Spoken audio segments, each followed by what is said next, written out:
આજે મારે બનાવવાના છે મિસળ પાવ। તો આ મેં ચણા બાફી લીધા છે અગાઉ અને આ ફણગાવેલા મગ છે એને હું કુકરમાં નાખીશ। આ છે ફણગાવેલા મગ।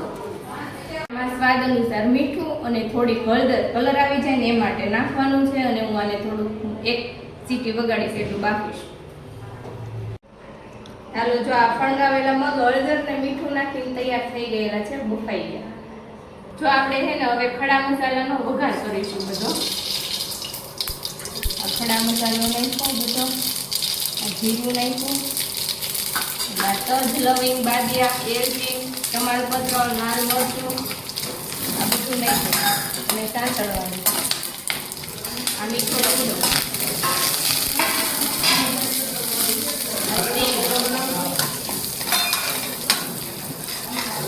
આ સિંગ નાખી થોડુંક આપણે લસણ નાખશું।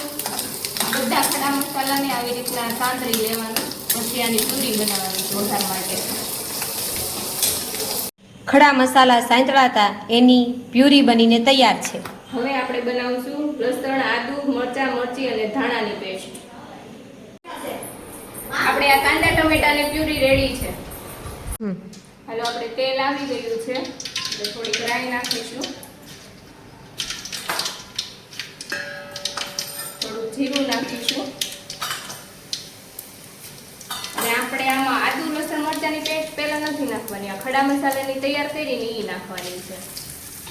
આમાંથી તેલ છૂટું પડે 2 મિનિટ રહેવા દેવાની અને પછી આપણે આવડી આદુ મરચા લસણની પેસ્ટ ધાણાની એ નાખવાની।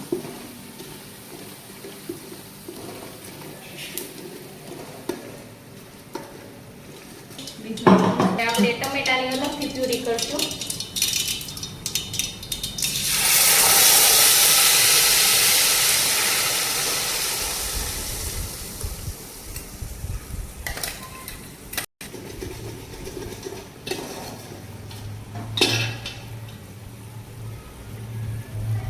હવે આપણે આદુ લસણ મરચા ધાણાની પેસ્ટ નાખીશું આમાં।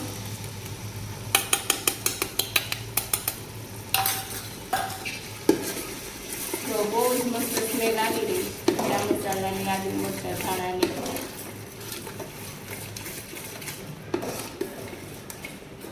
અને આ થોડીક વાર રહે એટલે પછી કાંદાની નાખવાની। જો આપણે આમાં આદુ લસણ મરચાની પેસ્ટ અને ખડા મસાલાની પેસ્ટ બધું છે ને સંતળાઈ ગયું છે અને એનું મતલબ જો તેલ ઉપર આવી ગયું છે, હવે આપણે આમાં કાંદાની પ્યુરી નાખીશું।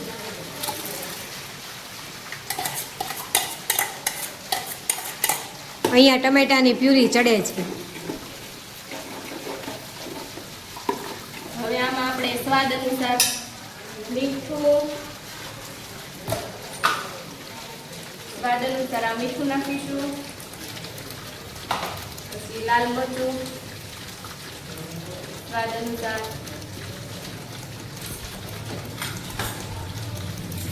બસ બાકી તો બધું આપણે નાખી દીધું। લાલ મરચું અને મીઠું 2 જ નાખવાનું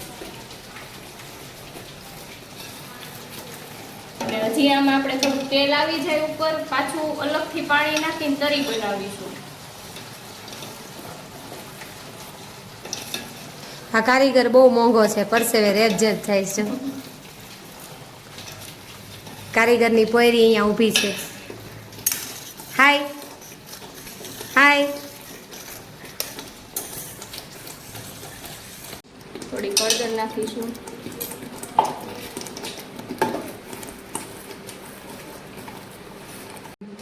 આપણે આમાં તેલ ઉપર આવી ગયું છે અને હવે આપણે તરી માટેનું એક્સ્ટ્રા પાણી નાખીશું પછી ઉકાળીશું અને ખૂબ જ ઉકાળવાનું, ખૂબ જ।